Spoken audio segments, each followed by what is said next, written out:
team are putting it on, everything. Yeah. So,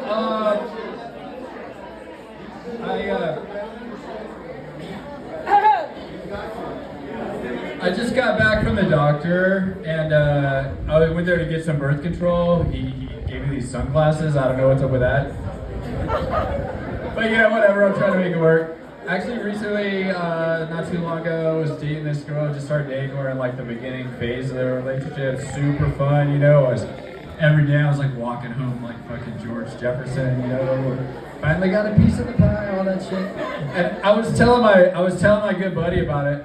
And he's like, bro, you really gotta be appreciative of this phase right now. He's a real kind of analytical guy. He's like, because by any kind of fornication frequency analysis, you are at peak pussy right now. So I'm really trying to appreciate that because you know, I don't meet girls that often, and when I do, I always like kind of I always manage some way to fuck it up. Would you believe I actually one time got dumped for eating crackers in bed? All right. The full disclosure, it was while we were doing it. You know, I was like, and she turned around like, what the fuck? I was like, okay. And it was already getting pretty crummy before that, so. Anyway, so I try to, you know, I try to appreciate, you know, good things when I have them because, you know, you don't want to just get like snatched up by the first lady who comes along, you know. You gotta be careful who you get snatched up by because, you know, you get snatched up by the wrong person, you become tainted. And you can just turn into a total asshole. Because, you know, it can be a slippery slope from the snatch to the tainted asshole.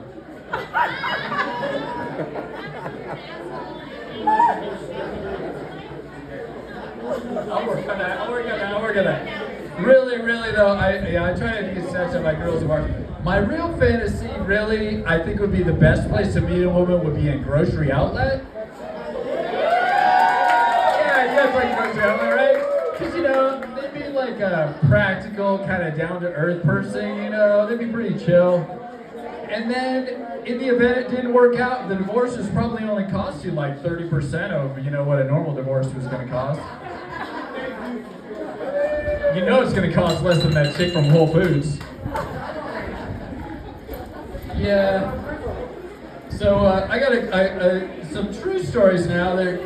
So this one time this was about 20 years ago before weed was legal. If anyone can remember, we used to have to hire weed. You have to have a prescription. And I just got hired by my new boss, and he had a meeting with me, and I decided to check on his humor, you know. And so I was like, hey boss, just so you know, I have Tourette's syndrome and I have a prescription to medical marijuana. So if I come to work stoned out of my mind and start cussing at everybody, like don't trip, dude, it's all good. All right, I got one more true story. And sometimes true stories are actually, the funniest shit is the shit that's not supposed to be funny at all. So this is one of those. I was at a Day of the Dead. Did everybody celebrate Day of the Dead ever, you know? Yeah, it's a good thing to do. So we got a bunch of families together, you know, we're doing the thing. We got the altar set up. We're, you know, got candles, and we're just sharing memories of loved ones who passed before. And so then my friend's kid starts talking.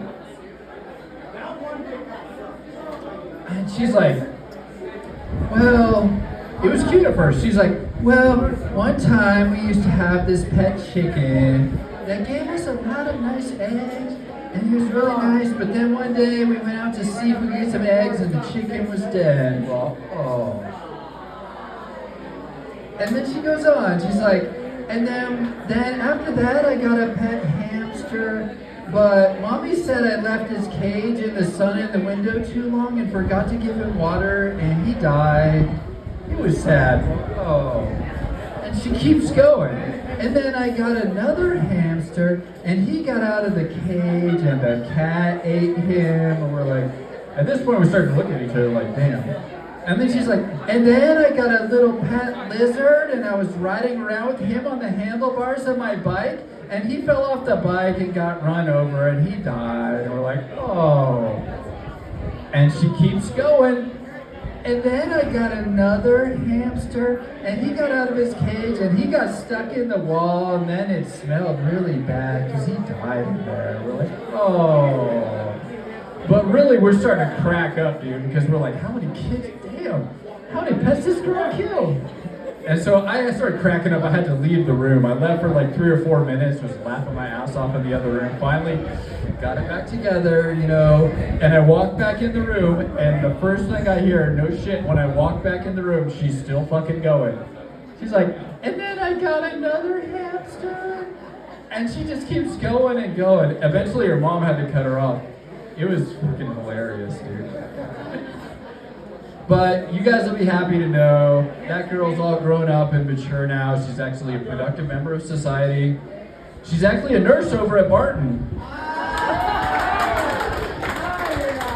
So if you got any loved ones in there, you might want to check on them. All right. So my last part of my set is a little bit that goes out to all the pool players out there. If you got any pool shooters out there. So picture, if you will, like a kind of film noir kind of vibe. Like an old detective story. This is called The Case of the Broken Balls. And just a little pre-warning, this isn't as subtle as sophisticated as my usual material, so might be a little overwrap for some of you.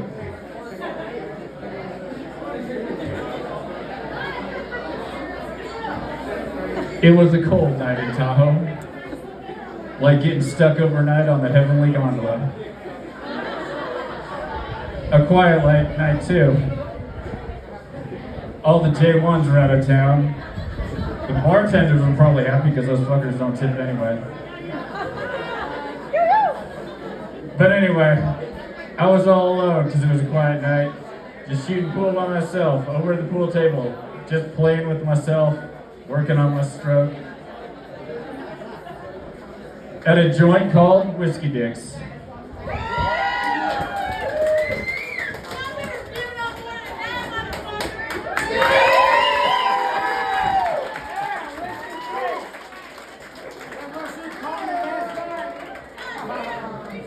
At a joint called Whiskey Dicks, which was a fitting name because I had broken my balls and I was having trouble getting it in the hole. Then she walked in, a dame. I swear every crooked cue in that rack got a little straighter when she walked by. I could tell by the way she walked over to the pool table. She was a player. I was hoping she wanted to play with me. She did.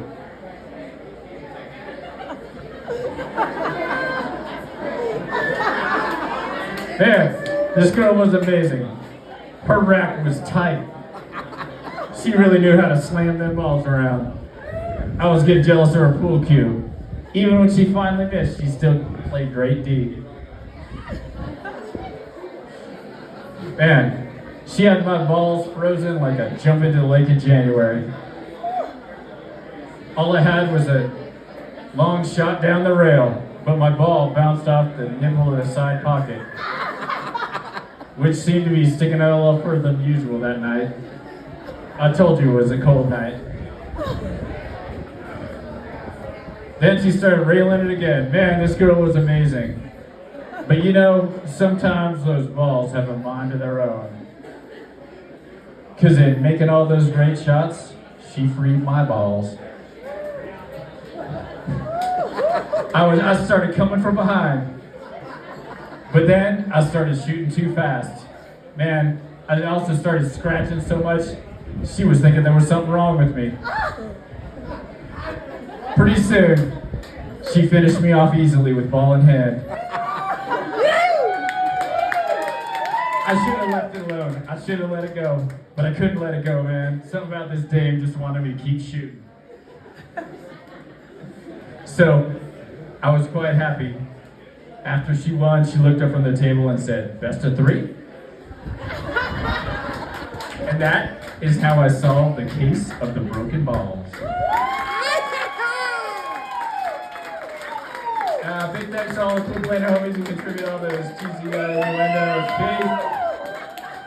You guys are awesome, thanks.